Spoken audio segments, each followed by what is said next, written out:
Хөрхөн охид trap сонсон trap сонсон trap донсон түүний сонсдог хөгжим дур булаан дагаж дуулан дур булаа мууруулаа.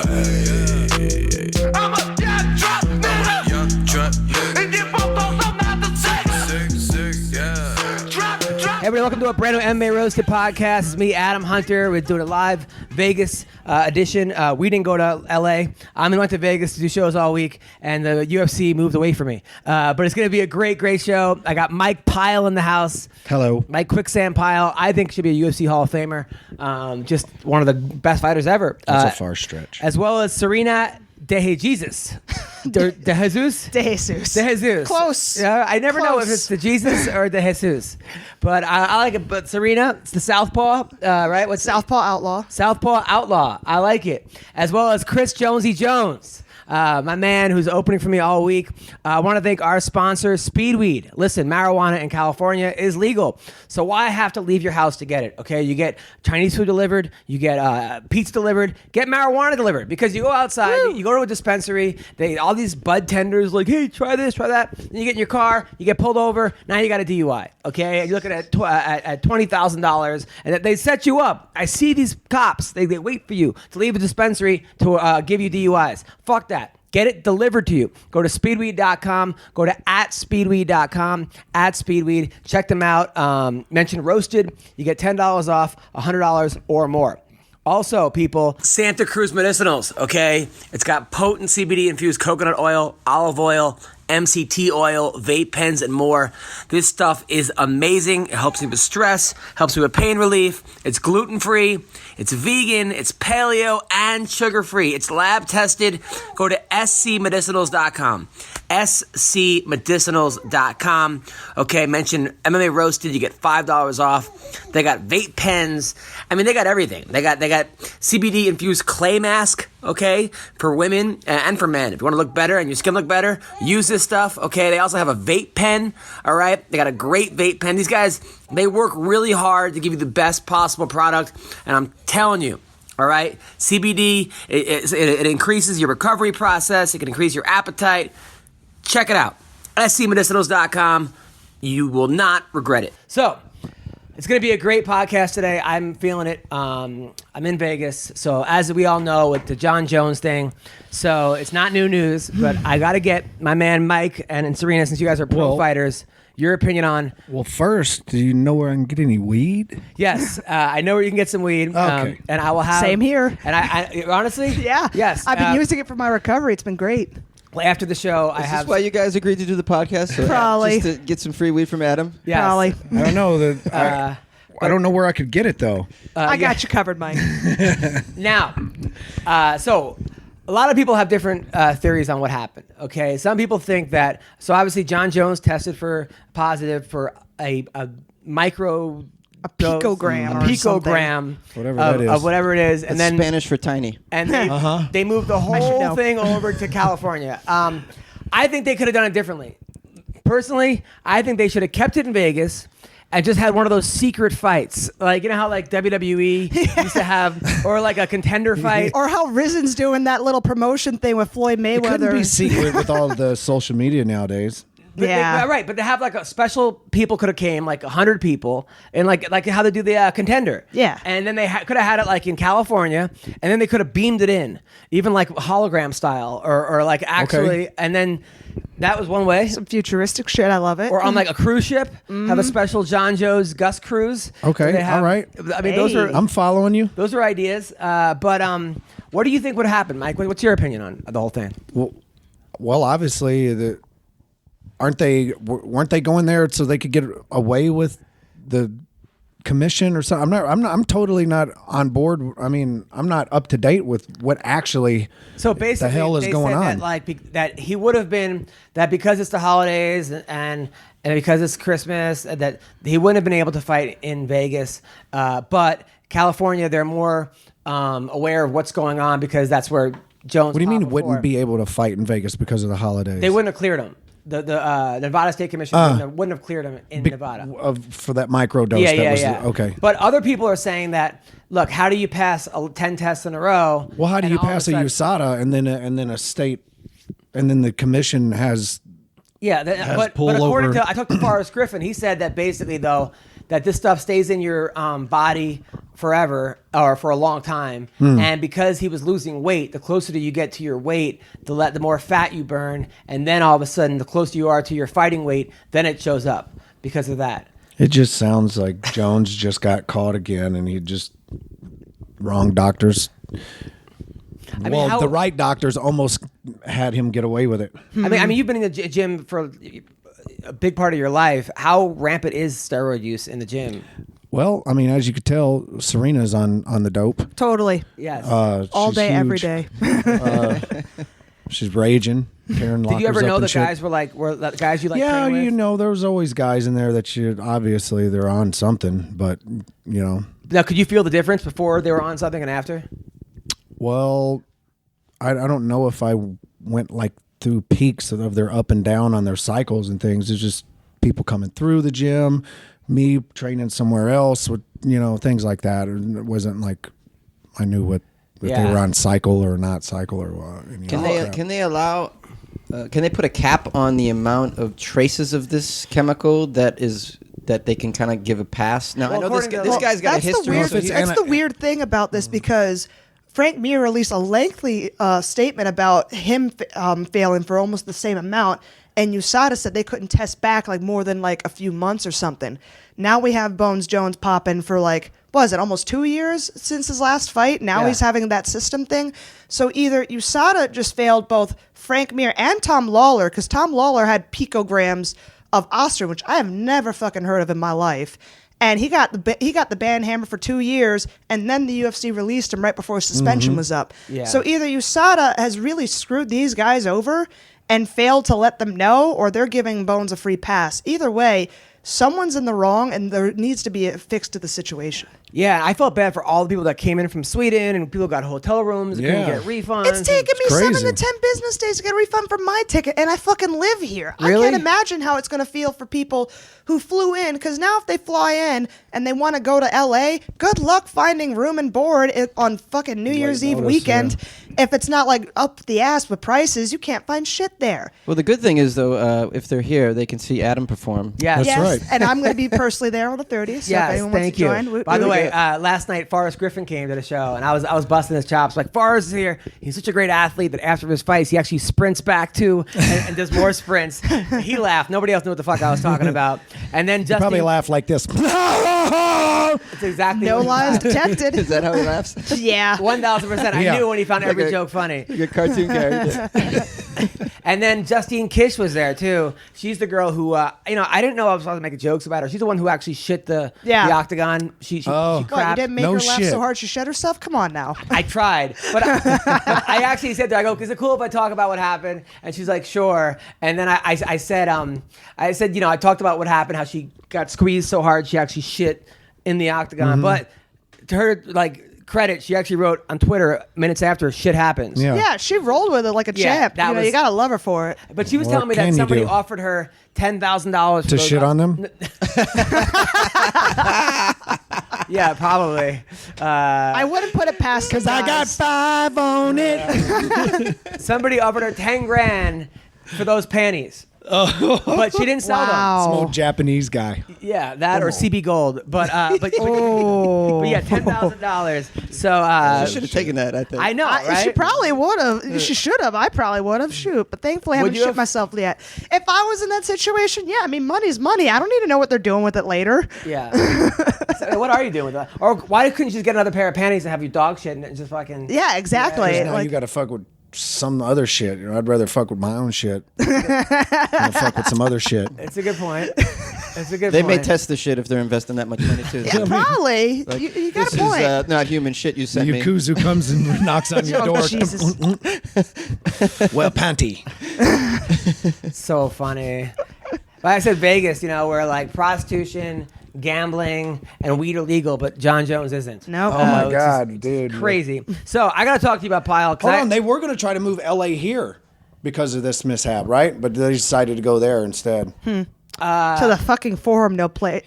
Move LA here. What do you mean? Oh, that's funny. Yeah. It's like they're moving it to the Forum. It's like, did we already not see a catastrophe happen at the Forum earlier this year anyways with Chuck Liddell and Tito? Jesus fucking Christ. I was talking to you. That was terrible. That was that card. probably one of the saddest things I've ever seen. Oh my God. I was at the award show. Remember Tito was talking about getting on that card? Yeah, I remember that. Did you follow up with it, or did you? Nah, I didn't really. That was it. It was cocktail talk. Okay, yeah. You know, I got to talk to you, Mike, because I did some research about you last night. Okay. You grew up in Dresden, Tennessee. I grew up in Dresden, Tennessee. That is correct. How many people were in town? That's a little small town, probably about 3,500 at best. Oh, and there's a couple stop signs. Did you play any sports? I did not. No sports. I played one season of football my freshman year. How'd that go? Yeah, it was terrible. Terrible. I couldn't run. I was long and lanky, skinny. I couldn't run fast, but I could catch a football no matter how you threw it to me. But a freaking lineman could catch up with me. And then your parents moved to Alabama. I did. I moved to Alabama. When you were 17? I split, yeah. I got out of there. By yourself? No, I went with family. Family, okay. Yeah. Went with family over And there. then I read that you saw a friend of yours said, "Hey man, check out this Gracie." It was 18 actually. Your friend's like, "Hey, check out Hoist Gracie, UFC." No. What it was is I started Taekwondo because, mind you, in my small town, there's not shit to do there. You got basketball, football, baseball. That everybody lives by that. So there's no wrestling. There was no martial arts, and I was always a huge Bruce Lee fan, Chuck Norris, Van Damme, all that. And so I was always influenced. So I'm always doing all my karate moves and shit when I'm a kid. You remember that kid in Smoking Aces where his fingers got blown off and he was in the bathtub? And the kid in the trailer park had the headband on and the karate suit. Yes. Constantly I was love coming that up to the movie. guy and punching him. Punching at his face but never touching him. Just annoying little fucker. That was me. Yeah, that was the kind of karate inspired kid I was. But there was nothing. There was no guidance there. So once I'd moved, there was a Taekwondo studio down the road. That was it. I'm like, I'm definitely going in. I see a kick going in the air, or whatever. I'm going to go do that. So I started doing that, and I like the roughness of it all. So we were always a little rough. A training partner, a student in there at the time. So we'd get a little rough. So she'd let us play off to the side when it was sparring time because she knew we would hit a little harder and it was fine and keep us away from the other people. Well, anyway, he came in one day. He was like, "Dude, you have to come over and check out this damn thing I rented. It's called Ultimate Fighting Championship. And there's this guy, this jiu-jitsu guy, that's breaking people's arms and just choking. It's badass. You got to see this." So I went, and that was it. I was like, "Dude, that is cool. Jiu-jitsu, not the actual sport itself." That was cool, but I saw jiu-jitsu, and I was like, "That is unique." So you built a shed in your backyard? No, I didn't build a shed. That shed, the she shed, existed already. There was a shed in your backyard. There was an old garage, but this house that I finished growing up in was a house from the 40s. It was an older house that we'd bought from family members, and it had an old garage out back, and it had the tin roof, and where you could park the car underneath, and then adjacent to that was just a small 13 by 11, I think was the floor in there. So I ripped everything out, put walls in and carpets, as many carpets as I could find, and then a tarp that you could get at Walmart to cover wood. Covered that up. That was my mat. Wait. And that's when I moved back. So I started doing that in Alabama. So I came back home to Tennessee, and then sought out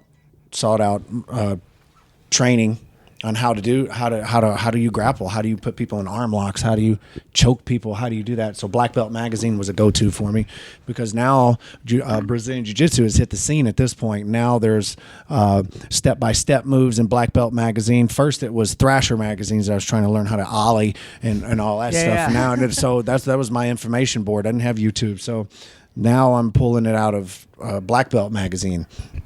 here to arm Who lock. did you have to train with? Myself. I'm getting to that, Adam. Okay, go on. Yeah. Well, when you drink enough moonshine in Tennessee, you can just fight Oh, yourself. we drink moonshine. Oh, yeah. It's horrible. It's horrible. Wait, so Apple pie moonshine's pretty legit, though. so you were training with yourself? So myself, so I was like, how am I going to do this? So I had also started to get acquainted with some other martial artists in town that did a little. Oh, I found a taekwondo school about 15 minutes away that had some judo.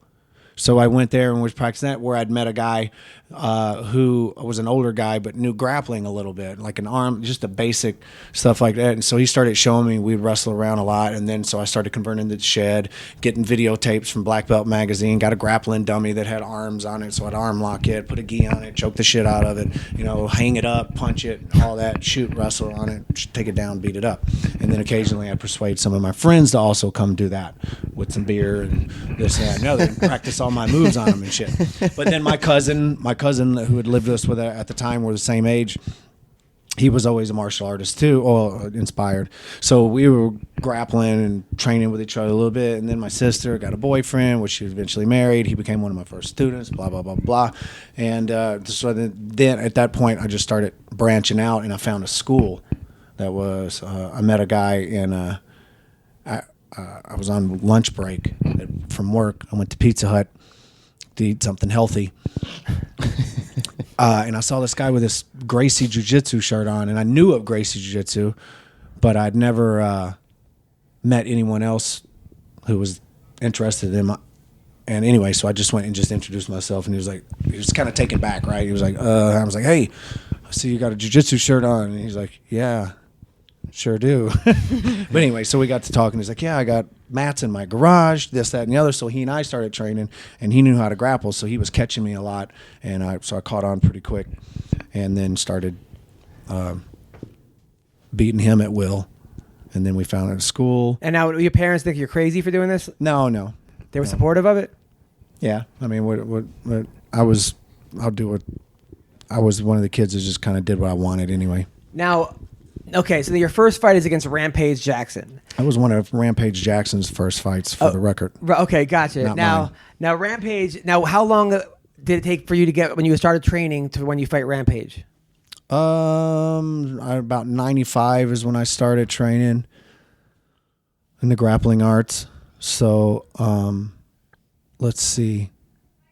97 is when. So he 2 and I years fought. later, you had no actual spar. You were sparring in your garage. You were actually like. Yeah, no, I had a training partner his name was Brad Lynn, who was about 150 pounds, 165, who floated in between there. Was one of my main training partners for many, many years. It's just he and I. We put together fight strategies and put together our training, how we should train, how we drills and things we could do to try to get each other down on the ground. One guy wear big gloves, and the guy wearing the big gloves is coming to take your head off, and all you can do is just shoot in underneath his punches and take him down like Hoist Gracie does. And you were Hoist. You're like, I'm Hoist. You had to just kind of improvise. I improvised throughout my walk out entire into the woods career. and try and find a Bigfoot to wrestle, like anything like that. I would make invitations. Get a bear. I would make invitations like an old high school prick dude that I knew. Like put up flyers, like anyone. No. But come and fight me in my he was the shack? tough guy. Love Shack, baby. Yeah. At the local library. Well, I could join a book club. Oh, I could fight a young man in a shack. Oh, that sounds lovely. What's the address? But okay, so Rampage. If you guys don't know, Jones, you know Rampage is this huge. I don't know who Rampage is. He played. You might know him from. I know the video game Rampage. The A-Team. He's this huge black guy, just enormous, giant, scary. He played B.A. Baracus. He was. And he has this huge chain around his neck. All right. So but that guy weighs more than you. Oh, right. I'm getting there. Okay. What so the hell? you signed up to fight him at 175. I was set up to fight someone at 175 that got hurt. Okay. Then the promoter called me and said, "Hey, fight's off, pal." That's how he talks. Okay. So when I talk like that, that's him. Okay. But okay, so then Rampage shows up, misses weight by 25 yeah, pounds. so he says, "Hey," Christ. he says, "So and so got hurt." And I was like, "Dude, I'm ready to go." Like, I dislocated both my knuckles at this point, by the way, a week prior. So those were jammed up nasty. I was like, "Dude, I'm ready to go fight." Like, I wasn't. This guy got hurt. I got hurt, but I wouldn't say anything. So anyway, he's like, yeah, you got hurt? I'm like, well, you got anybody? Like, he's like, no, I got nobody, Pyle. I was like, well, come on, give me something. He was like, there's Rampage, but I know you ain't going to find out, so let's do it. He goes, you sure?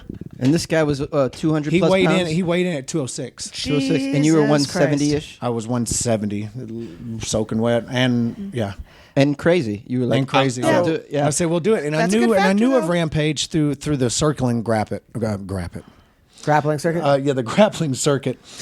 And, he had his famous howl. He'd pick people up and slam them. They started making rules up for this cat, so he'd stop slamming people on their damn head. He'd pick them up and slam them out of submissions and shit. So, and then when he would finish people, he'd howl. He'd do his, whole thing.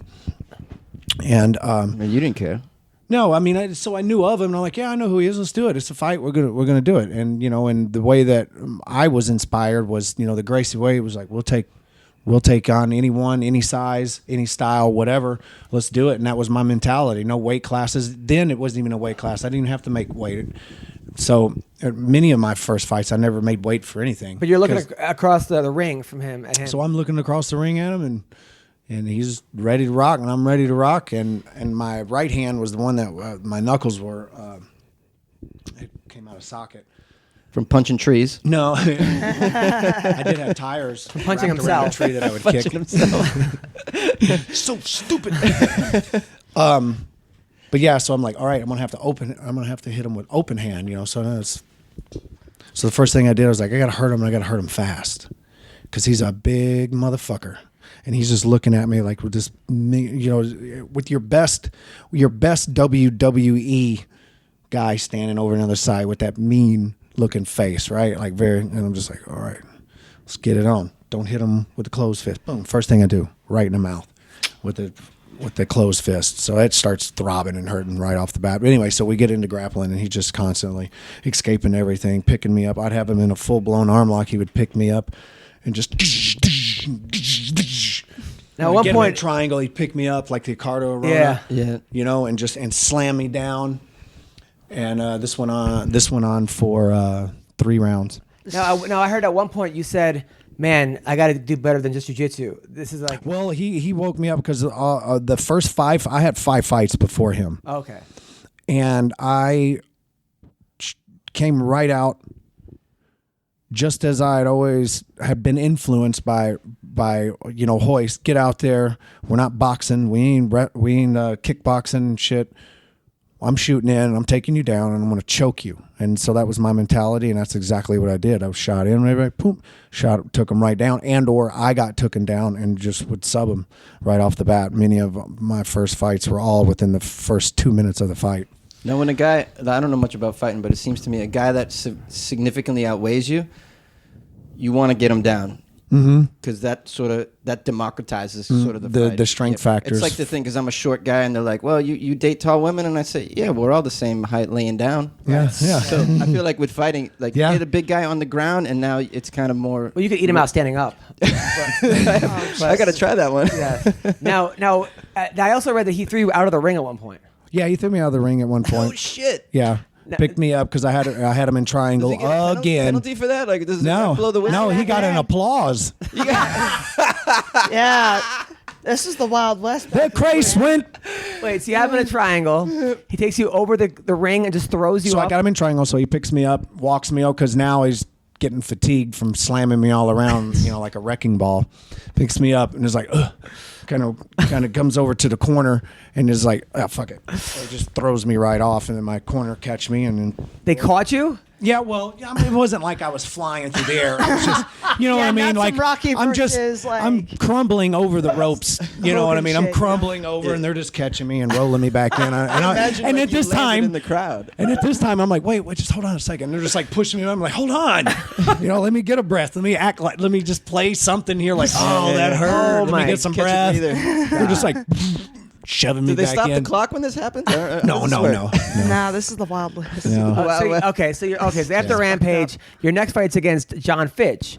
John Fitch, all American wrestler, fought for the title, almost won it, and you sub him in a minute and a half. Mm-hmm. Was that? Did you know that he was going to be that good? Were you worried about his wrestling? I had at no all? idea. I didn't care. We didn't have YouTube then to study. We didn't have an office like I used to do to go down to the office here, the UFC office. Hey man, I need videotape of so and so. All right, here you go. Give it to you. Didn't have any of that access. They didn't have any of that. So you just show up. They'll tell you who you're fighting, or You don't know nothing. you don't know nothing. And that was the mentality too that I was inspired by. And then the training camps and stuff that I would go to, and seminars and things with Hoist and all them. Their mentality was embedded in me. It was like, don't care. Technique over everything. I mean, are kids today Technique just over pussies everything. compared to what you had to go through? Yeah, is this better or worse? How do you weigh in on that? I wouldn't say better or worse. I am who I am through how I, There's no option. I didn't have an option. I wanted it to happen, and I was going to make sure it happened. So I took the only steps that I knew that would get me where I wanted to be. Well, it became a journey first. It was more of a journey and an interest in jiu-jitsu. It was amazing to me.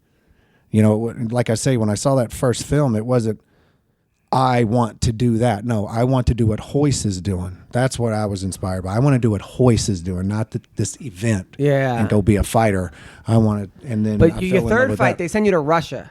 So you went from a shed to Russia, and you fight. I guess it was your 8th fight because you had 5 fights. I've got fights before. Yeah, I got fights. Andrei Semenov. Mm-hmm. This guy was 15-1. Mm-hmm. He had beaten world champions. Fought in Pride. Fought in Pride.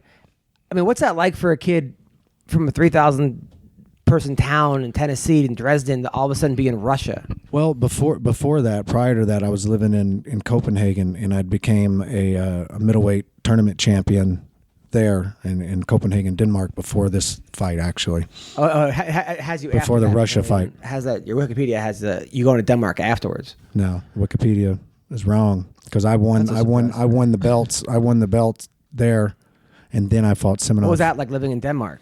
It was awesome. It was great. Women are so ugly over there. They probably don't shave either. So Oh, that it's terrible. That whole spiel. Now, was Everybody there good, stay away from Was there there. good training over there?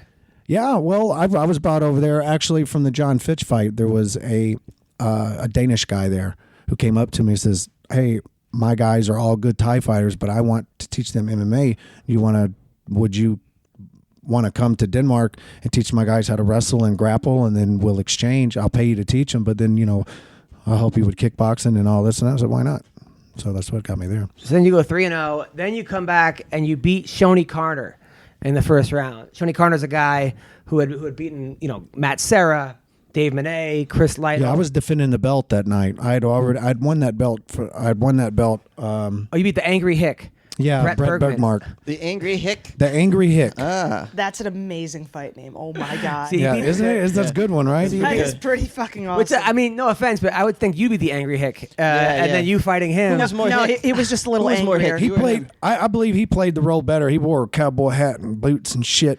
But he was from Modesto, right, or something, or Stockton. Fuck if I know. I don't Okay, know where he was so from. you beat him. Now, at what point do you start thinking I'm really good at this?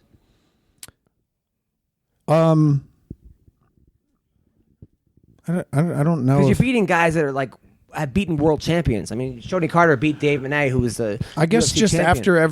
after every win, I was more confident. Just after every win. I wouldn't say there was one in particular, but just after that momentum gets going, you just keep winning, and and you're obviously making the right decisions to get you to where you're at.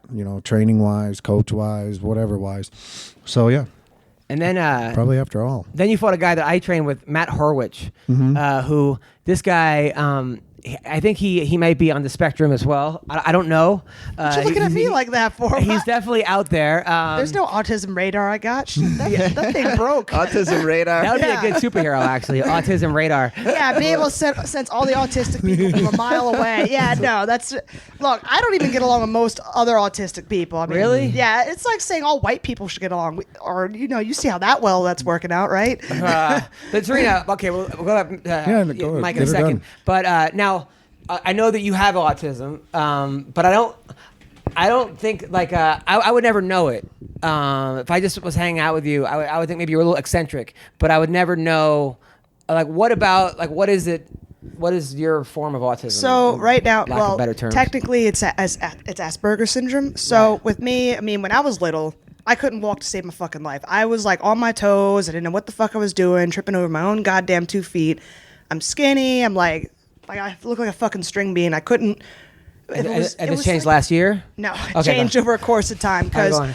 from when I was a little girl till I was about 13, I was misdiagnosed. I'm throwing on all these different, psych meds that made me, fat. It made me like all depressed and all sorts. It did everything that it was not supposed to fucking do.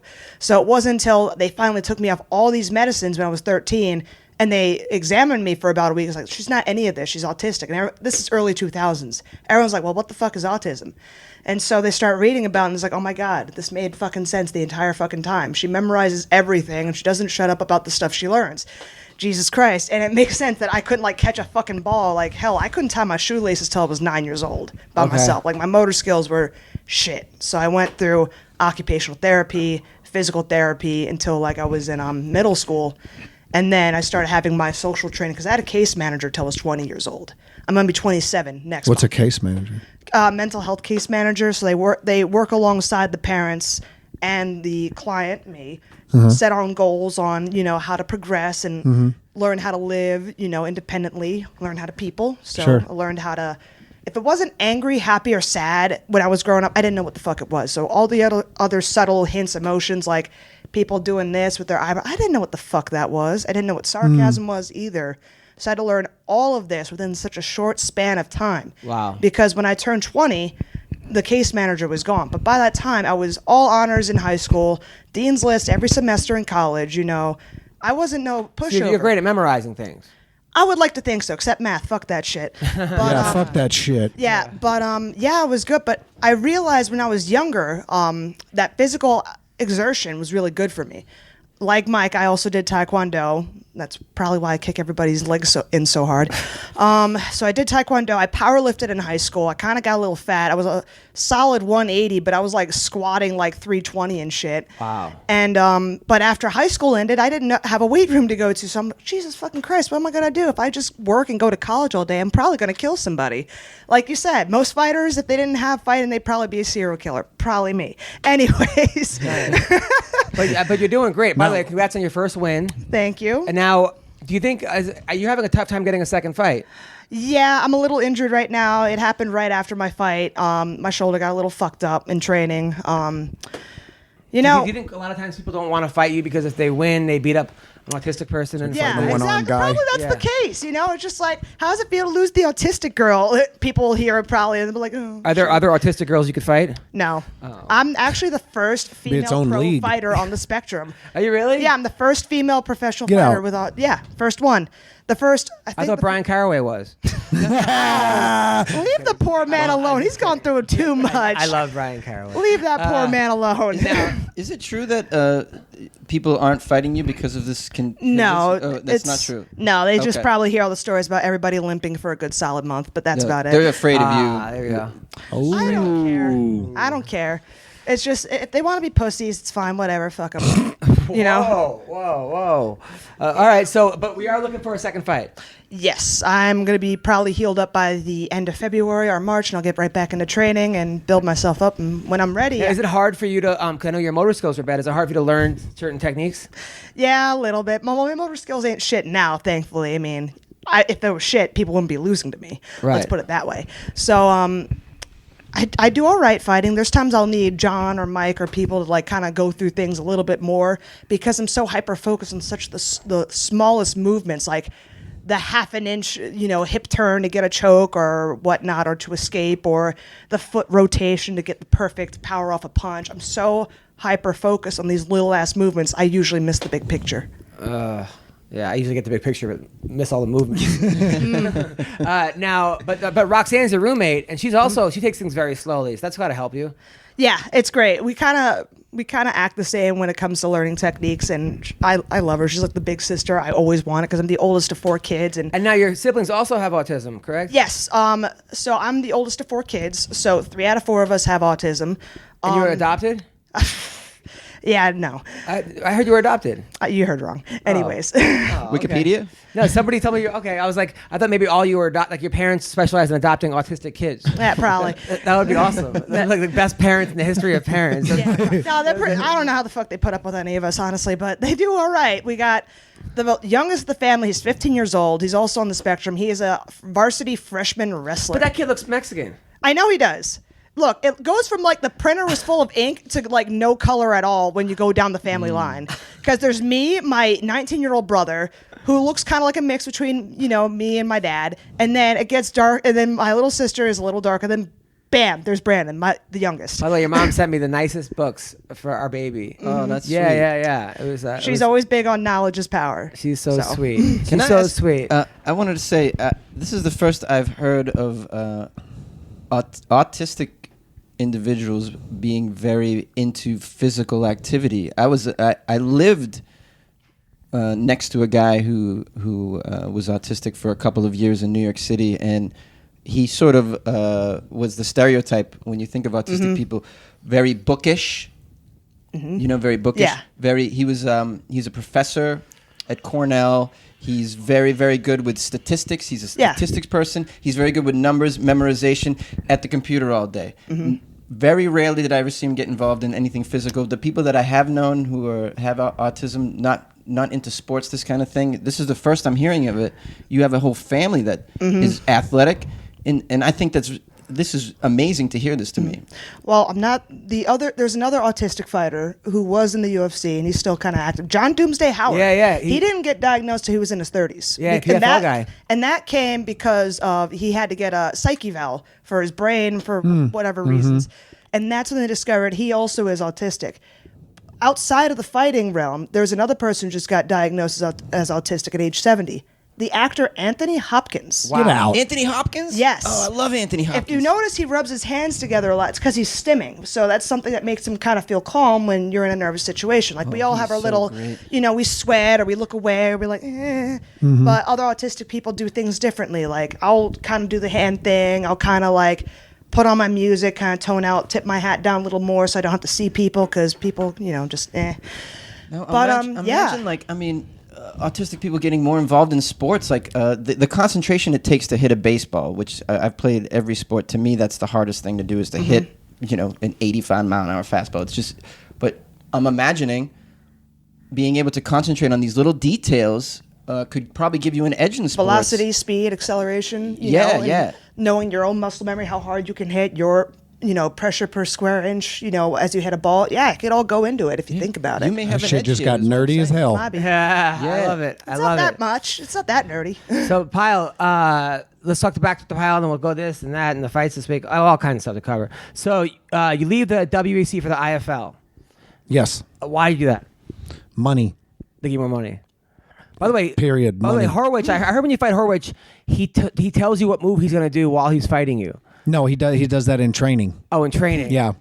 Like, does that bother you at all, or like? I never trained with him like that. Oh, okay. But that's rumor. Yeah, Rumor yeah. has it that when he talks his way through his training, he just talks to himself the whole time. I like when he cornered Mayhem Miller after he lost weight by 34 pounds, missed weight by 34 pounds, and then he was reading the Bible in the corner during the fight. Oh, my God. And then Mayhem said, I talked to Mayhem again from jail, by the way. He's doing better. He goes, That's good. He said, Matt, how much time's left in the round? He goes, huh? Oh, Christ. Yeah, that was okay. Hallelujah. So you go now. You get finally get to the UFC.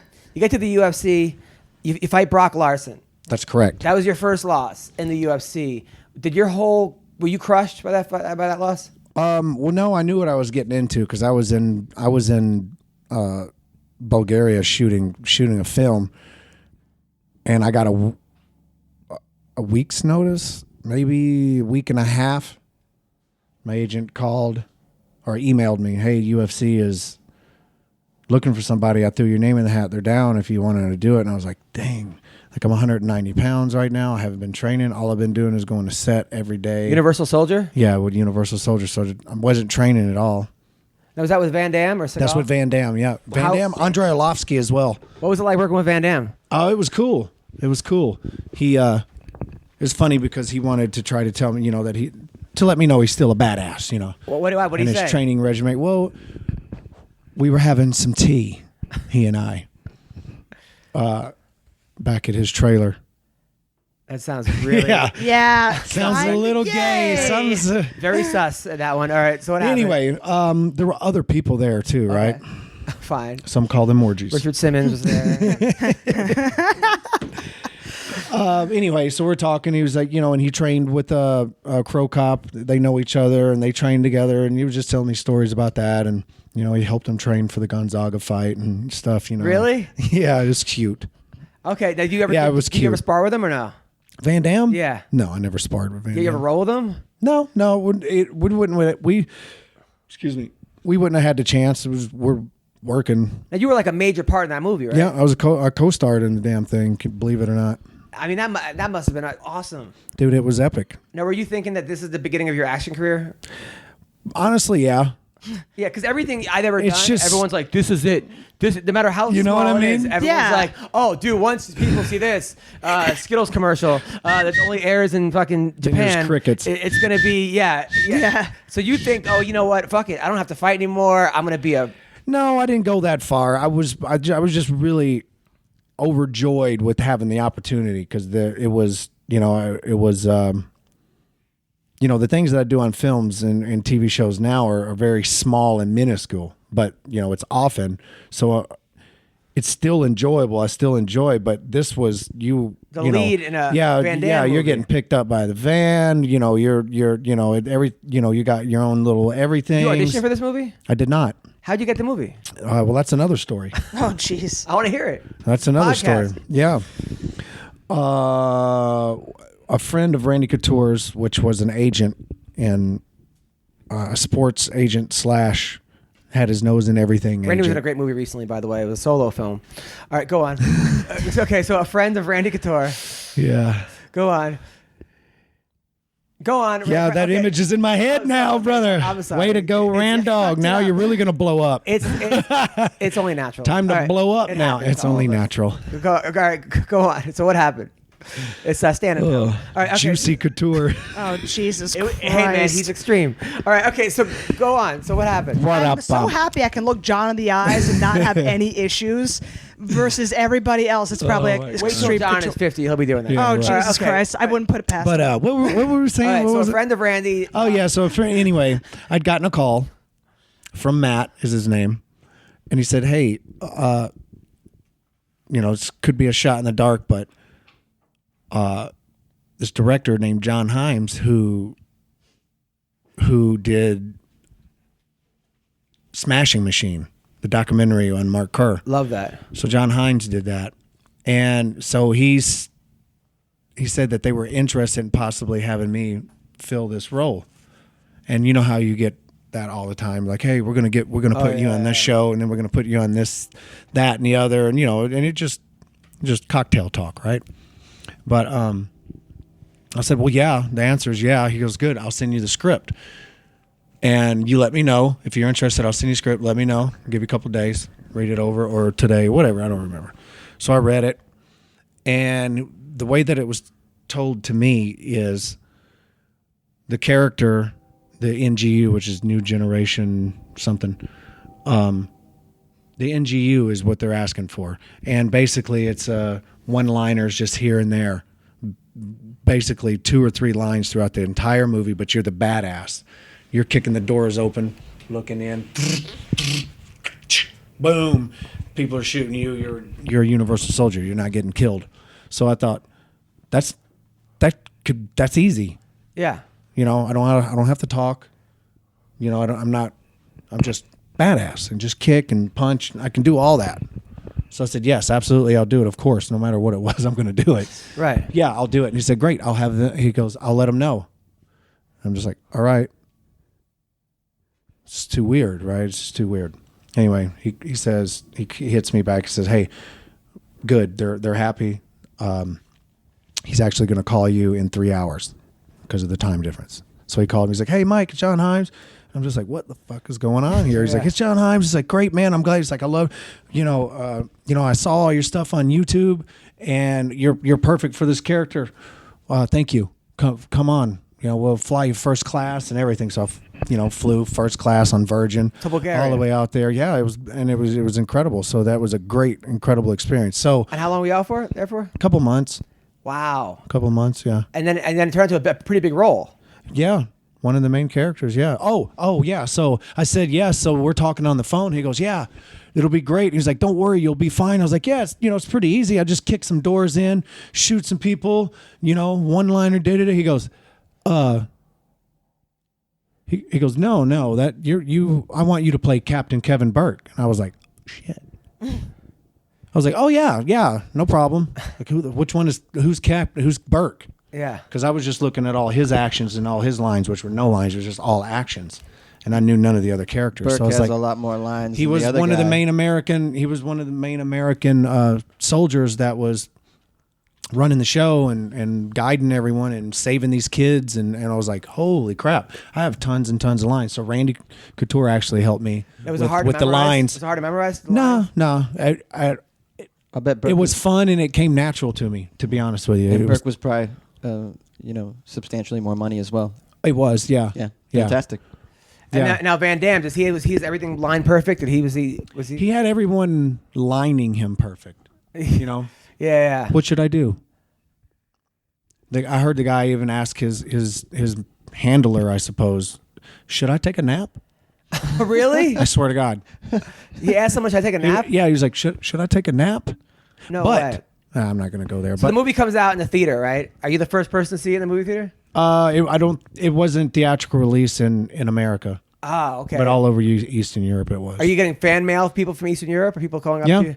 Nice. And they're like, oh Yeah, my God, you're Twitter great. and stuff like that. Yeah. Universal Soldier 3. And at the end, it has it where I'm lying in all these chronological, not chronological, but cryogenic tubes.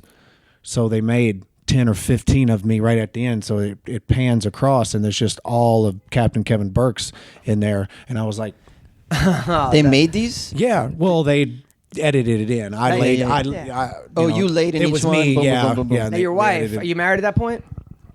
No. Okay, so are you banging lots of Bulgarian women? No, we're still together. Oh, okay. Yeah, of course. Yeah, Yes. we're still Obviously, together. Yes. Good. Okay. Good. That's good. Now, her being Eastern European and Van Damme being a big star over there, she was super impressed by you being in this movie. I suppose. I don't know. I mean, I was. Yeah, you were. That's all that matters. But no, it was fun, man. It was great. It was a great experience. I learned a lot and met a lot of great people over there. And John Hines was a great guy. He's a huge fight fan. So, like I mentioned, Andrei Arlovsky was also on there. He was the bad guy, the one running around kicking everybody's ass. He ends up killing me in the film. But the director would sneak up on us and shit and try to get us down on the ground while we're out on set. And try to wrestle with us. So cool, super cool dude. Amazing. And his dad was a cinematographer. God damn it, John! Can we get shit done around here? It was great. Yeah, it was so fun. Your next fight was against Chris Wilson. Chris Wilson, yeah, First UFC win. yeah. I know, like a lot of times, a lot of fighters like they do good in other organizations, but that first UFC win is the big one. Yeah, Is that how it was for you? yeah. I was very, very happy to get that win because if I had lost again, I'd already lost my first fight. So probably if I'd lost that second fight, they bring a new guy in real quick, to replace. We'll give him a couple shots, and if he doesn't fit the bill, then Now, Get rid of you. at this time, are you training over at Extreme Couture in Vegas? yeah. Now, I heard actually you were the man at Extreme Couture. Like I heard everyone kept saying Mike Pyle. Well, we had a great, strong team. I think everyone helped sharpen everyone and make everyone, a badass. Were you there when Baroni knocked out Hendricks? Oh, yeah. Okay, so here's the story that I heard. All right, let's hear it. All right, I heard that Randy talked to Team Takedown and scheduled that they were going to have a joint training session, right? But forgot to tell you guys there. So all of a sudden, one day, Team Takedown shows up. Ryan Bader, CB Dalloway, Johnny Hendricks, and you guys think your gym's being invaded. All of a sudden, they're just taking over your gym. So then you guys are doing some light sparring, and then Baroni's in there with Hendricks, and they're going light, and Hendricks hit Baroni pretty hard. And Baroni's like, fuck this, high kicks him in the head, knocks Hendricks out stiff. And you guys are like, ooh! And then that was what happened at the gym. I hope Jay Haran didn't tell that story. No. Okay. Good. Is that 'Cause what I know happened? no, absolutely not. All right, That what is happened? Awesome. No, absolutely not. We knew they were coming in, and we'd already been training with them for some time. Oh. You know what I mean by some time is it just a week or so or whatever. And Baroni's in there, and Baroni slept him with his hands. Actually, it was just That was it? Just a sparring match that got heated a little, Yeah. and Hendrick said it was the best someone thing fell for him. It asleep. was the best thing for Yeah. him because It's a wake up call. After It lets you that- know if you're going to be, whoa, is that what it's going to take? Okay, well, I'm either tapping out now or I'm going to continue this journey because if this is what it's going to be like, then no thank you. were you surprised recently with Baroni's bare knuckle boxing and Lieben that fight was Was I surprised at it? it was a little strange. I wouldn't say the word surprised. I don't even know what word I would use for that. It was very unique. Very I don't even know what I don't know. That's it was code name for it was weird. strange. yeah. It was very strange. Now it seems like a lot of the guys that Extreme Couture. I mean, at one point you had Gray Maynard, you had Heron, you had Frank Trigg, Campman, you had Campman. I mean, you guys, Forrest. You guys were the. We had you guys- Vitor coming in and out quite often, and his group. I mean, you guys were the legends. Jacare Souza would come in periodically. We had Drysdale, Evan Dunham, Tyson Griffin. Wow. Randy Couture, and then Ray Sefo came in. It was solid, dude. It was some solid business going on in there. How often did you guys see just crazy gym wars break out? Like Every time me and Jay sparred. you and Jay Haran? Yeah, but we would have heated ones, but never angered. It was right to that point where we're giving each other some damn good work, but we're not getting bane damage. Yeah. You know what I mean? So he and we always had some good heated ones, good, highly competitive, but never, knocking each other out. But we'd be like, oh, sorry, that was a little too hard, But Jay, Jay's a great athlete, man. He was a great training partner, and he kicked the shit out of you. Yeah. Now Frank Trigg said he used to get in Overeem's head a lot when he was sparring. Overeem. Did Overeem ever train there? Not that I know of. I never trained with Or was it Alistar Or was it Overeem. Belfort? He would get into his head by telling him you don't look that good today, or you look soft or something. I don't know any of that. I don't know anything about that. I gotta list it again. You better write that down Yes. next time. Okay. So your a big fight for you was John Hathaway. John Hathaway, yeah. was undefeated. Just beat Diego Sanchez. 14-0, just came off that. Yep. You were a pretty big underdog in that fight. Oh yeah. Do you think that they were because they seem like they threw you to the wolves a lot. A lot of these organizations, Yeah. put you up against undefeated guys, but you really. I was always John the guy. I was always the guy that they would get tested against. For sure. And a lot of guys retired after fighting you too. I looked at a lot of guys after they fought you. Were like, fuck it, I'm not fighting you. You ruined a lot of guys' careers. I think maybe you'd call that coincidence. All right, so I didn't ruin him. I didn't.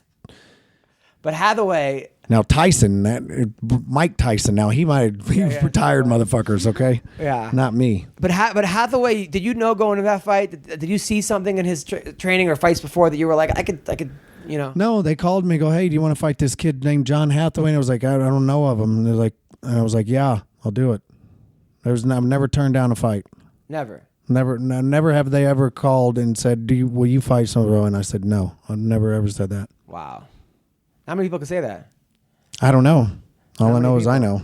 know. Ricardo Almeida. There's a fighter that you beat in one round. No, 3-round Three decision. rounds. Oh, okay, even better. He was a legend in jiu-jitsu. Though. This dude was that. I know you're a big jiu-jitsu guy. Was that like a bittersweet, or were you honored? No, it would have been bittersweet if I beat him at jiu-jitsu. But I beat him at fighting. Right. Yeah. And now Josh Neer. Now there's a guy. I knocked him out. Was there bad blood in that fight? Not at all. Anytime the Diaz boys or himself, Neer is going to fight anybody, they're trying to make bad blood. They're trying to make some shit. They're making an excuse and why not to like you. You know what I mean? And that's who they are. And he's kind of the same, but he never got under my skin. I could care Was he talking less. shit during the weigh-in to you? Or? No, he's talking shit during the fight. What was he saying? Because I took him down pretty quickly, and he's like, "Come on, man, let's get up, man, let's get up, let's fight," shit like that. Were you talking shit back to him? I ain't got time to talk, man. All right. Now Rick Story. There's a fight. You got Coffee cream no, with cream. Oh, going to lunch right now. No, take care, brother. Now, Rick Story, there's a fight that... Pleasure to meet you. I'll see you. Now, Story was the guy that hurt you early. You came back. Oh, Story hurt me really early. Yeah, Story hit me right dead in the mouth, and I completely collapsed backwards and head thumped off the canvas and everything, and I think maybe my head hitting the damn canvas is what brought me back to life, or I'm just a bad motherfucker. No, or I don't know. But so he gets over the top of me and begins to try to drop down all these punches, and I evaded him and got my wits back about me and came back, turned the fight around and started hurting him and stumbling him around and threatening him with submissions and started to take the lead. Now, that was an awesome fight. Now, Colby Covington, another guy. Colby wanted to grind with you. I took 2 pregnancy tests after that because I was very unsure. Now, was that a fight that you wish you had back, or what would you have done different if you fought Colby again? I probably would have tried to set my submissions up a little smarter. I would have trained my submissions a lot more. I neglected my submissions throughout in my latter part of my career, and that's one thing I regret. You got too in love with your striking? No, I don't know. I don't know how to word that, or it's just I don't know. I started to migrate not toward striking, but I don't know. Colby Woodley, who do you think wins that fight? Woodley. Really? Yeah. Woodley 100%. Because Woodley's better. He's just better. Colby he came in and he's won some things just out of pure tenacity. Yeah. You know what I mean? Tenacity, and he can wrestle when he needs to get it done. And but now he's dealing with a lot better striker and a more powerful striker, and he probably gonna have a hard time taking him down. Now, Serena, you got stopped in one fight early. The next day on Instagram, you were like, people were telling you all kinds of shit. You were fighting people on Twitter and Facebook. Yeah, that was an Amy mistake, literally and figuratively. Why? Talk to me. So, I mean, I had 4 fights. That was like my 4th fight. I was just like, okay, first time, 17,000 people. That's when I really noticed my sensory issues would really be my downfall if I didn't get them addressed. And she caught me cold, and it's okay because a year later I retired her best friend, and I winked at her.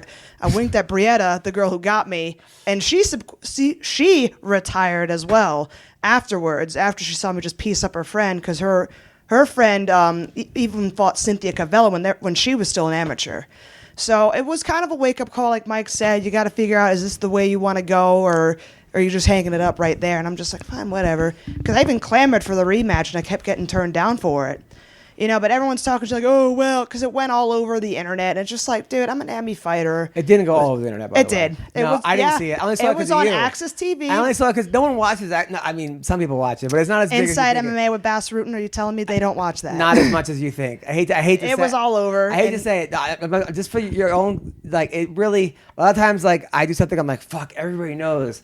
But everybody doesn't know. I only knew because you posted it. You talked about it, then I went and looked for it. Then I got mad, because people were bringing it to my attention first that they found it. It wasn't even me saying anything afterwards, because I was kind of quiet because I was trying to figure out, because I'm bouncing from Philadelphia to Las Vegas for fights at this point because there's no one in Philadelphia for me to fight. And the fact I'm seeing this all over, I'm like, you got to be fucking kidding me. I'm an amateur fighter. All y'all shut up with your fat asses probably down in the goddamn basement. Exactly. But, I didn't know it at the time. I was just too heated. I'm going through my own personal problems. That fight happened, and then just... What's your personal problems? Oh, just, stuff with my family, stuff with, like, relationships, and I'm just like, Ooh, boyfriend? Yeah, kind of at the time. And I'm just like, nah. And this is why I haven't dated in such a hot minute, and I'm happy for it. I'm happy being free to do what I want. No men in the life of Serena? Nah. Yeah. Nothing's changed since last year. Do guys have, like, autism fetishes? I wouldn't put it past people nowadays. I could see that. I could see that happening. People have such a weird fetish. Dude, I'm blind, I'm autistic, and I'm half Puerto Rican. Hard to figure out if this is going to be consensual or not. Wait, you're blind, you said? I mean, look how thick my fucking glasses are. I'm doing the Roxy, like I'm squinting, and when I'm in the cage and people think I'm mean mugging the fuck out of them, it's like, no, I'm trying to see your ass. Shut up. What? You're hilarious. Yeah, like me and Roxy, like in the locker room, we'll switch glasses and see who notices first because we got the same prescription strength, basically. Oh, wow. So we walk out, we see who notices first. It takes people a while because we look so alike, even when So you down to fight our at fucking 35? glasses. Yeah. Now, at 155 right now, PFL is doing a tournament next year for Kayla Harrison. I mean, she's in it, and the winner gets $1 million. But there's no girls. They can't find any girls at 55. That's it. So you thinking about maybe you? Can you If I eat a whole bunch of horse meat, maybe. Yeah. I'm thinking, right? Kangaroo meat. Yeah. So, all right, Saturday some night. Mexican cattle. Saturday night, John Jones versus Gustafson. I'm picking Jones. Pyle? I'm going to go with Gustafson. Yeah? Yeah. Really? Why? Because I'm going against the grain. That's the only reason? I'm just going against the grain. There's too much pressure on Jones. None on Yeah. there's none. I mean, they moved the entire fucking show to L.A. for this guy. By the way, me and you were at the Nate Diaz-Connor fight, both of them. Yeah, think. I was sitting right beside you. Yeah, with me, you, and Jay, and you Couldn't were keep so your hands funny. off of me. Dude, you were like playing the flute, the Irish flute. Like that's like a gay thing. He's actually playing it, like pretending you were like skipping around, dancing. I remember Jay Haran looking at you at one point, going, "I can't believe you can fight." He goes, "This fucking guy, I can't believe he can fight." Whatever Pyle was having to drink, I want some. now. I Holy think shit. no, that's just Pyle. Period. I think Okay. Jay gets a little embarrassed with me sometimes. Oh, it's so I funny. can get him embarrassed pretty quick. It's so Yo, funny. P, sit down, P. Just sit down. What's up, people? Robinhood is an investing app that lets you buy and sell stocks, ETFs, options, and cryptos, all commission-free. Okay, they strive to make financial services work for everyone, not just the wealthy. It's a non-intimidating way for stock market newcomers to invest for the first time with true confidence, okay? They got no commission fees. Other brokerages charge up to $10 for every trade. But Robinhood doesn't charge commission fees. They don't keep all of your profits. The design is very easy to use, okay? And you learn by doing. Learn to invest as you build your portfolio. Discover new stocks and track favorites companies with personalized news feeds, okay? Listen, they're giving listeners a free stock like Apple, Ford, or Sprint to help build your portfolio. Sign up at MMARoasted.robinhood.com. That's MMARoasted.robinhood.com. Once again, MMARoasted.robinhood.com. Check them out right now. Listen, sexual performance issues, more common than you think. Over 25% of new ED cases are guys under the age of 40. And 40% of men by age 40 struggle from not being able to get and maintain an erection. Even the world's greatest actor can't fake one. Why do guys turn to weird solutions or do nothing? Well, they can turn to medicine and science. I'm telling you, people, okay? Get it together, all right? You don't want to struggle with that thing down there. It's not fun. No bueno. The solution, go to forhims.com. It's a one-stop shop for hair loss, skincare, sexual wellness for men, all right? I'm telling you, you don't want to finally get that girl or guy back to your place, then it's insulting. They take it personal. Trust me, it's never a fun thing, all right? And Hims connects you with real doctors and medical-grade solutions to treat ED. All right, there's no waiting room, no awkward in-person doctor visits, no lines. Save hours by going to forhims.com. It is so easy. Being your best means performing your best. It's erectile without the dysfunction. It's hard made easy. Say hello to your little friend, all right? You could try Hims for a month today, but for just $5. We'll get you started for just $5 while supplies last. See the website for full details. This would cost hundreds if you went to the doctor or a pharmacy. Go to forhims.com/MMA-ROAST-ED. That's FORHIMS.com/MMA-ROAST-ED. Forhims.com/MMA-ROAST-ED. By the way, how's the acting lately? Yeah. Anything we can see you in? Or? No, nothing. Just doing kind of indie, nondescript type You can't talk little about it. gigs. No, just like zombies on shows and stuff like that. Oh, you doing like a lot of like stunt work? Yeah. Nice. You like stunt work or the lines better? Well, it depends, because sometimes say, for instance, if you're doubling someone, on some instances you will, if you're doubling the actor, sometimes if you're fighting one of the other actors and their face is to the camera and they're just using you from behind, when their face is being shown, their hero shot, you give the lines too, and you act it out too as it, and you give your lines, and you go through all the fight scene, and you're talking. So you're still performing. Right. You're still performing. You're staying sharp, and Is it less competitive as far as the stunts? No, what part? What do you mean? Well, I figured there's probably less guys that could do stunts that can go out for the role or something. There's probably a less circle of people to choose from for like stunt work than there is for. Now there's a lot. There is a select few that can and can't do it. And when you can't do it, you're just not hired again by that person. Not not in the industry itself. You have to take time where if you're a poser and you can't do a fight scene or you can't hit a crash pad, you'll be weeded out really quick. Now, being that you had like real experience, our actors are always, because I know actors and comedians are always like, oh, he's a fighter. Are they all like super impressed by the fact that you had so many real fights? Yeah, you're interesting as a person when you're a fighter, and if anyone else knows about it, if you ain't wearing a UFC shirt or something, and you're not announcing it, and they will, they'll inquire like, oh, what the fuck do you do that for? Or that's cool, Or it's a lot of like, what's up with Conor McGregor? A lot of those. Yeah, you just ask you, and it's fine, and it's the world that I've been in for. As a comedian, I always have my cousin's a comedian. Oh, really? Do you know him? He gets up at Harry's open mic on Thursdays in Tacoma. I'm like, I'm sure he's great. So Cyborg Nunez. I'm gonna go with Nunez. No. Yes. Come on. Nunez has knocked out 45ers in the past. Who? I forget, but she's done. She had knockout 45-pound dudes. That's, you know what I'm Mike's saying? not gonna, Yeah. But you know what? As long as it doesn't go past the third round, because Nunez puts 100% in every swing she does. That's why, as the rounds go on, she gets a little fatigued, and everybody can see that. If Cyborg can drag this out to maybe the fourth round. This girl never been hurt. Never lost a round. I don't think she's even been cut in a fight. She went the distance. Holly went the distance with Cyborg. Yeah. And Holly, she's tall, but Holly has used frame-wise, footwork though than Nunez. Point taken, but still. Hold on. So Nunez did 135. Now she went up to 145. Yeah. Yes, it's a champ. It's the big money fight. The champion versus. So they're still doing the girl fights then in UFC? Yeah, totally. I'm kidding. Yes. So I mean, She's like, look, yeah, totally. I like Nunez. She's been to my show, been on the podcast. Super cool. I like both. She's of not them. that big of a girl to take on Cyborg. That dude is huge. Cyborg is actually my she's height. huge. She's a little bit more muscular than me, but A little bit. No offense. No. I have pictures of How bad are your She's glasses? a little bit more muscular. How bad is your eyesight? legs? Her Just a legs are little fucking. bit. No, her on. legs are fucking. Time oak for new trees. glasses. No offense. But her arms are a little bigger than mine. Like they're more What? muscular. Let me see your arms. Just a little. Well, right now, look. I'm Well, right now, You do have big and arms. right now in the lighting, and huge yeah, arms. you're right. I mean, like- muscular arms. Yeah, I mean, look, and I haven't trained in months because this fucking surgery and this all dumb shit. But I have a picture. I have pictures as proof. You Now, can't. is it one of those pictures where you could put your face up to one No. of those things at the mall? Look, The Cyborg app? As autistic as I am, not that technologically advanced. All right, let's go. No, but I've seen Cyborg in a bikini. Yeah. And she has no fat Did you on see her her. nuts? None.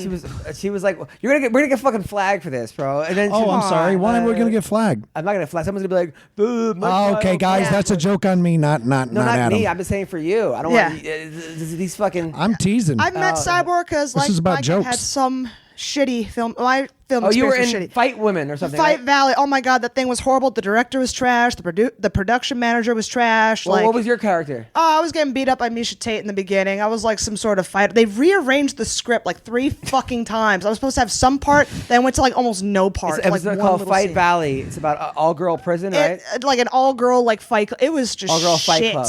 With It me, was- Oh, Misha cool. Tate, Cyborg was in And it. Holly Holm, And yeah. Holly Holm. Oh, cool. Was so it cool? It was trash. Just don't watch it. Don't support it. People gonna want to put you in their movies. They're not gonna put you in if you say don't watch it. And I mean, okay. Do you want me to be honest? no, I Or like do you want me this. to lie? This Yeah. is great.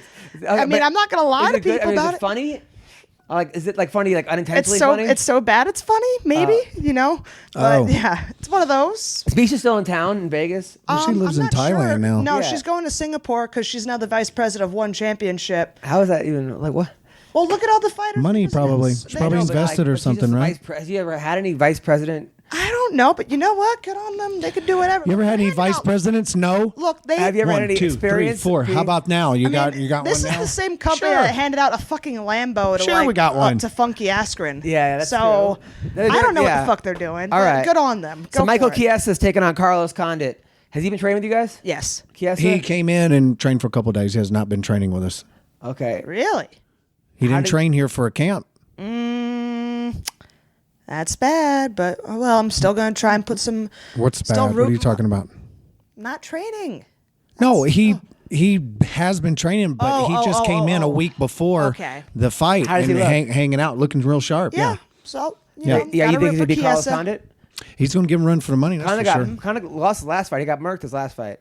Well, he's Condit. good. Yeah, we'll see. Yeah. We'll see. I like Chiesa. That- I do too. I like both of them. That really. Pettis I'm fight rooting was- for him. That was weird. That Pettis fight. Yeah. He was doing good till he just got caught. Yeah, exactly. You're always doing good till you get caught, right? It's everybody. Right up to the point. I was doing great right up to the point I lost.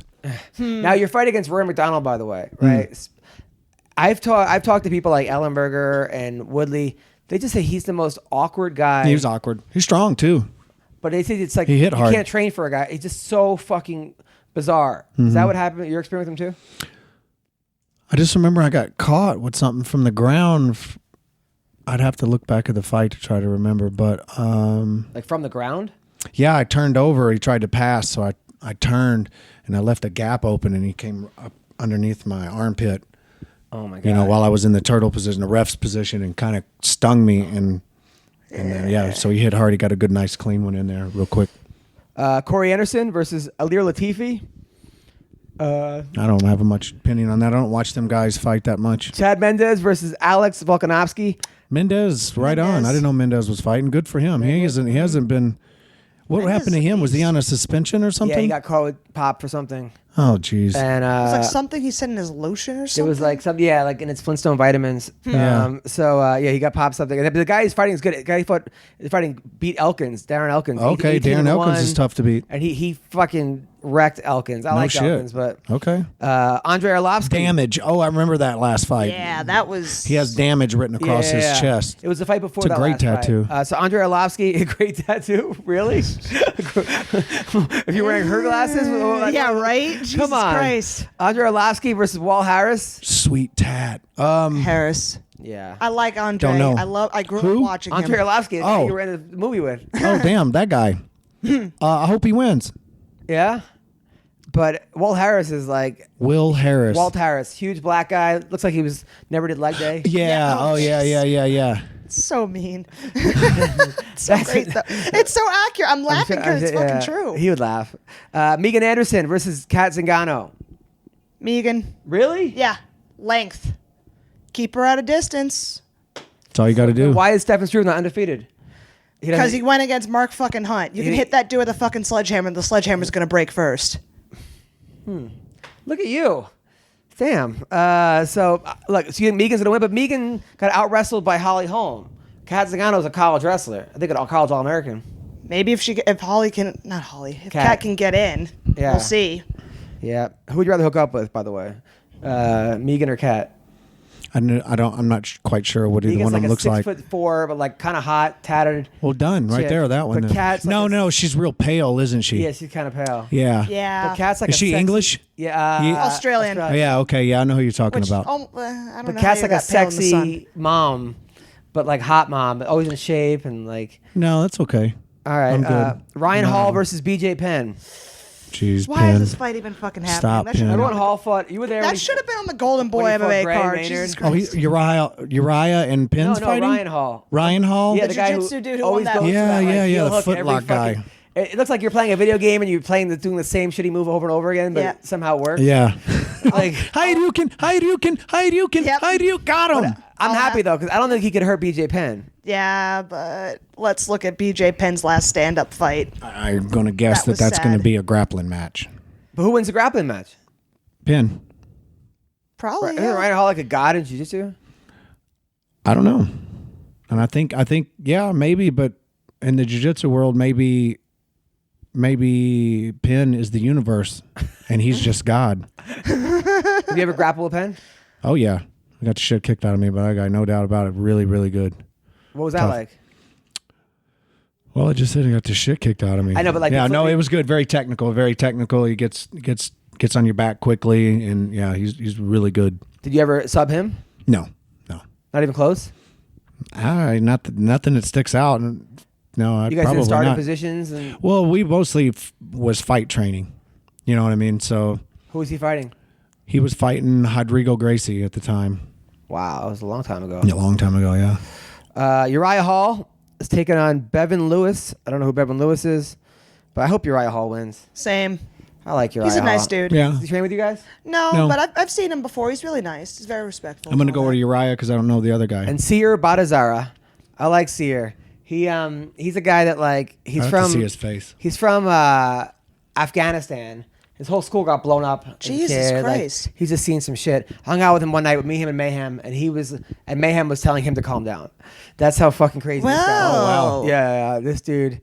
He's taking on Curtis Millender. Millender's no joke though. Curtis, he's won his last 2 fights against good guys. It should be a good fight. I don't know who wins this fight. And then Brian Kelleher is taking on Montel Jackson. Who? Brian Kelleher, he's the guy that after he won his first like fight in the UFC, he's like, give me a fucking bonus. Like he's kind of went crazy. But he beat a guy that he shouldn't have won. And then in Ryzen in 2 days. Cannot wait. Really? I love Ryzen. Do you really? Yes. All right. What do we got going on there? We got Floyd Mayweather Get out of here. taking on Tenshin Nasukawa.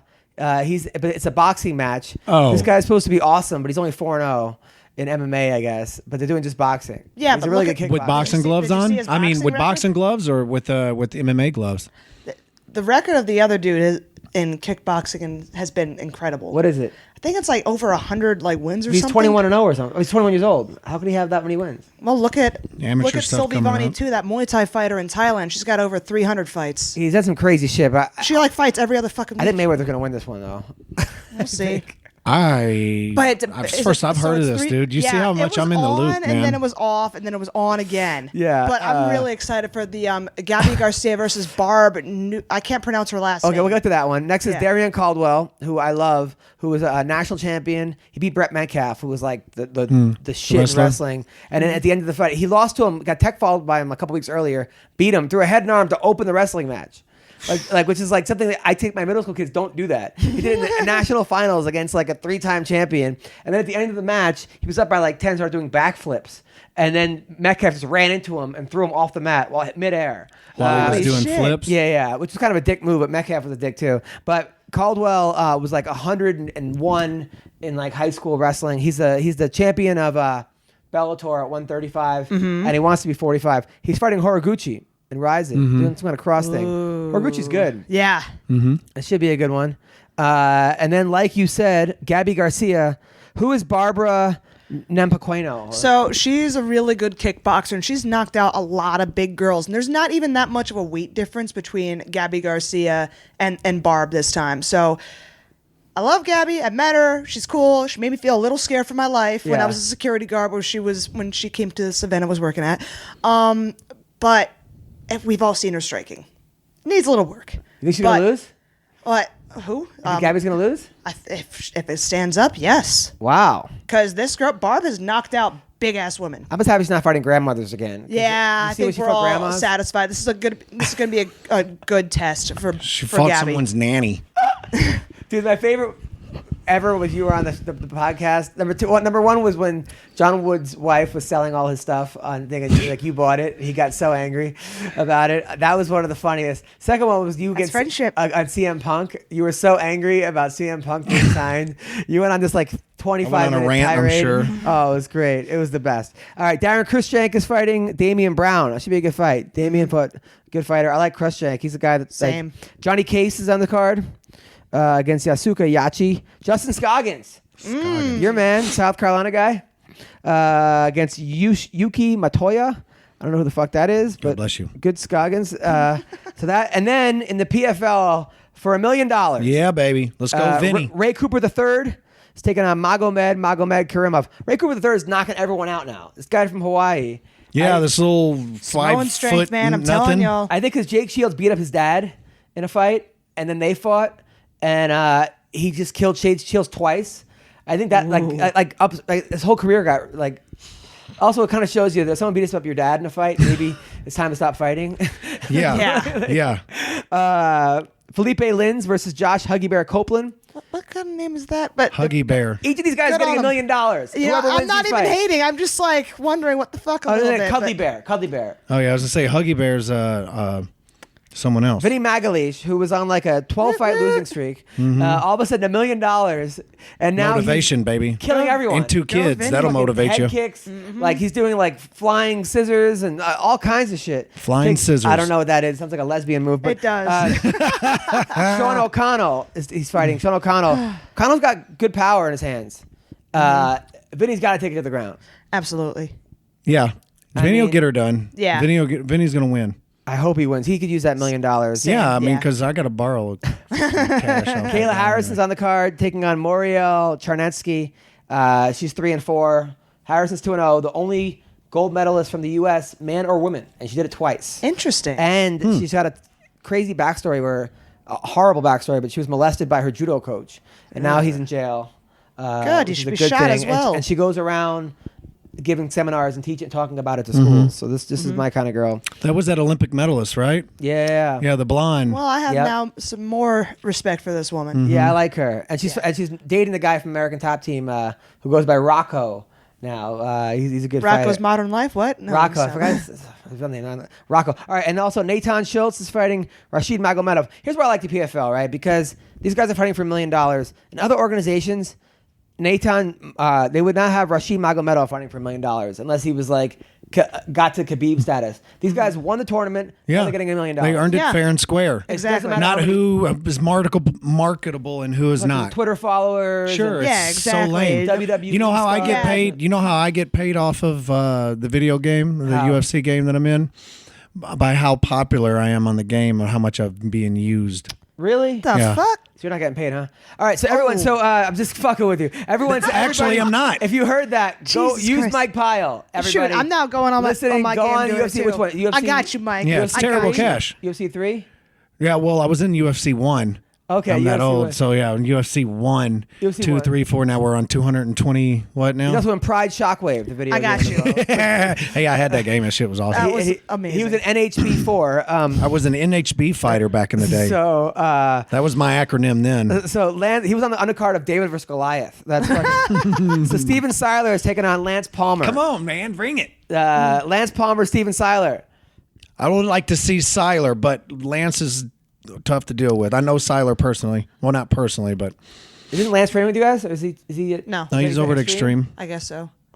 Oh, well. Why, now, can guys cross train Extreme and Syndicate? Are they allowed? No, I mean, I don't think that's no gyms really do that too much. Maybe Yeah. jiu-jitsu gyms on open mats and stuff like that, but And, it needs to Yeah, I be mean, it every needs Saturday we to have be open like sparring. that. Anybody can come on in as long as they just signed a damn waiver. So I don't see why not. Right. I think it's girls is easier though. For some reason, like it seems like there's less girls. I'd want to disagree. 'Cause Really? Girls get territorial, as you know. So it gets all weird. Got it. Who are your main training partners now? Jojo Calderwood and Roxanne Modafferi, my buddy. Now So- you were with Andrea Lee for a while, right? only for 3 weeks. When I was still an amateur, she had me come out because she was going to fight Sarah D'Aleo here in Vegas when Invicta came around. And Sarah D'Aleo dropped from 35 to 25. So the logical choice, like, let's get all the 135ers we can get our hands on. So after I'm done helping Misha get ready for Holly Holm, I'm going flying down to Shreveport, Louisiana, and staying with her and Andy Nguyen for like 3 weeks. And then I came out here. Her husband obviously beat the shit out of her. Is now like on Not the surprised. run. Did you knew that was going to happen? You had a feeling? I saw stuff that I wasn't quite sure if it was okay or not, but at that time, I mean, I'm a guest in someone's house. I'm way the fuck away from home. I'm in this house. It's like you have to go down this long ass drive to get to anyways. So it's just like, I don't know what to do. I just kind of kept my head down. I kind of feel shitty for it, keeping my head down, just kind of going with it, because there are instances I saw that kind of shook me, and Andy kind of calmed me down a little bit, but you know, I kind of saw this coming. It sucks, you know, because my mom, she went through domestic abuse as well, and she pretty much ran away with me, and that's it. When I was like 4, so my heart goes out to Andrea and her little girl as well. So because I can kind of relate and I can see how damaging this is. So Damn. All right. Well, Andrea's fighting Ashley Evans Smith. Should be a good fight. I like Ashley Evans Smith. She's a friend of mine. Andrea came to my show last week, and they said don't make any domestic violence jokes, which I wouldn't have anyway. Yeah. I mean, I wouldn't have anyway. It's hard, especially now. Yeah, right Before now. I could almost be like, a joke I would have made was like, oh, like War Machine beat up his girlfriend. It was his first win in 10 years. Yeah. Or something Yeah. exactly. Where like Yeah. you're making fun of him and Yeah, not exactly. the victim. But even that is now getting lumped into, no, you're making a domestic violence joke. Even, which is also like such a shitty line because Well, it's cold outside. I mean, if you look at like O.J. Simpson, Yeah. like back when when that happened, I mean, they had like the dancing Edos on the Tonight Show. There was like millions of O.J. jokes, some of the Yeah. funniest jokes ever. This guy killed 2 fucking people, Yeah. including his wife. allegedly. Yeah. Imagine now that happened. Allegedly. You make a joke about it, and people would be like, "You're making fun of somebody who got murdered." Yeah, it's like well- no, we should be smart enough to realize Hypersensitive. who I'm making fun of. Exactly, but too many people too Whiny many people are babies. just getting too offended, and I get there are certain lines you don't dance across. But look, if I can laugh at autistic jokes, for example, if we can laugh at certain things and realize that we're not making fun of the act itself, but we're making fun of the shitbag who committed said acts. Of course. we can get along a When little and bit. it's, honestly, it's never. If I made an autistic joke about you, I guarantee it. I'd fucking laugh. You'd laugh, but everybody on Twitter would be like, "You're making fun of autistic jokes." Yeah, and I'd be the- And the you- autistic feel like ones I'd wouldn't fuck. have And wouldn't the- have got it anyway. That happens all the time. That happens with what's his name? Nick Newell is like the guy with one arm. Is like make jokes about me, right? Yeah. So like fucking. So Nick Newell like wants to I go. think with I even asked you the at one one-arm show to bandit? make the one arm Yeah. bandit. Yeah. So Nick wants to go to Bellator, and I wanted to be like, come on, Bellator, sign him. He'll give up his left arm for it or something. Like, Yeah. But I knew people were like, that's fucked up. Not the person Sure. I'm making fun of. And you're Yeah. like, fuck, man, will you stop trying Exactly. to like save people who are not getting offended? I It's get like that- everyone's offended on behalf of the person who's Yeah. not offended. I get that there are people who want to be good people, but if the person who you're making fun of is laughing, It's not. at, The problem is relax. it's not being a good person. You're actually. This is why we you're can't have good actually things also anymore. like saying that you're not good enough to be made fun of. Exactly. And you're not strong enough to take the joke. So if anything, you're actually hurting you worse. It's actually it's the opposite of what you think you're doing. Exactly. You're actually not including the person. You're not treating them as equals. I make You're- so you're- many autistic jokes. with other Basically, autistic friends, everybody and we stop all being a laugh. goddamn crybaby. Thank you. It's unbelievable. You already know that it really doesn't bother you, but you gotta have your voice heard for There some are so stupid many- reason, and nobody gives a shit. Yeah. No. Totally. You There's know it's a so many joke. other things Knock to it off virtual already. Signal over. This is not one of them. Now there was a kid though, by the way, on my wrestling team this year who was out of control, super funny, but was just he would just everything I said he was just make a stupid wise ass comment. I'd make the whole team do sprawls because of that. And finally, like the team would.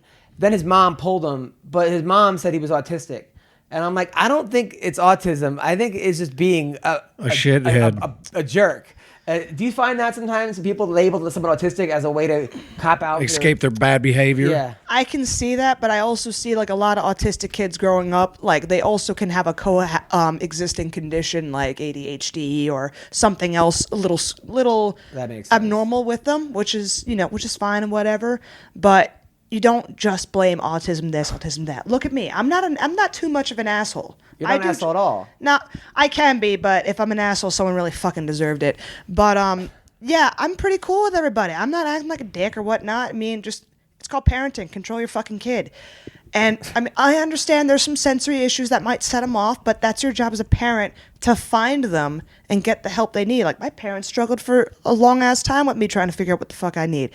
I needed weed and CBD oil. I needed CBD oil so it wasn't foggy in my head all the time. Right. And not have the sensory issues with the light and noise. We didn't know that until I came out here in Vegas that CBD was all I needed. I didn't need all these anti-psychosis drugs growing up that made me have hives and shit. It was just... Well, you can get it at scmedicinals.com. They have great. Yeah, where CBD could we get olive some of oil. that You can at? get it at scmedicinals.com. Use the code ROASTED. Great coconut oil, put in your coffee. Great olive oil. So, Mike, what do you got coming up? What could we see you in? What do you have? What if I want to train with you? Promote something. You could come to Syndicate every day at 4:30 and get in your gi and learn to defend yourself. Nice. With some Brazilian jiu-jitsu. Yeah. That's awesome. Yeah. And you're going to be teaching? And I will be teaching. Wow. That's fucking awesome. It's All a fun levels? It's a fun class. All levels. All right, that's great. And then Serena, what do you got coming up? So I'm going to be out of commission until probably the spring, but after the spring, I'm going to be right back. I'm going to get ready, find some fights. Hopefully Invicta will sign me fucking finally. Or I'll just go back to Montana and beat up some more people, and then they'll think my autism, I'm so methodical, and that's why I win. The announcers were a trip. It was awesome. What happened? So I fought. My last fight was during Autism Awareness Month, which is April. So when I heard the commentary like the day after, when they're like, "She's the first full-blown autistic fighter," I'm like, "Full-blown? I thought I was half-blown autistic. Okay, we're going full-blown now." And then midway during the fight, because I'm picking this girl Kelly Clayton apart. I'm finding her patterns. Like I'm throwing the same thing over and over again because she's leaving it plain as day open for me to hit her. I'm like hitting her with like certain punches and kicks. And then she's very methodical acting. Maybe it's because of the autism. I'm like, oh my God. Yes, it's the autism that makes me methodical. It's not like I train at like one of the best gyms you with like the best coach and or start something. winning fights. Yeah, everybody get all those vaccines and get some autism, right? That's hilarious. All right, cool. Well, listen, next I'm here at the Stratosphere the rest of the week till Sunday night. Then I'm at the Long Beach Laugh Factory on Wednesday, January 2nd. I'm in Harvey's Comedy Club in Oregon. That's on January 24th to the 27th. And then I'm going to be in Calgary at the Comedy Cave February 21st to the 24th. Thank you guys so much for listening to the podcast. Thank you, Mike Pyle. Thank you, Serena DeJesus. DeJesus. You'll get it. It's okay. DeJesus. White people have a hard time with my last name. I understand. Yes. Are you fully Mexican? No, I'm half Puerto Rican. Okay. That explains the anger. Okay. Thank you guys so much. The autism. And enjoy. Happy New Year. Take care. Trap sons and trap dancer. Түүний сонсдог хөгжим дур булаан. Та нар стуулан дур булаа мууруулаа.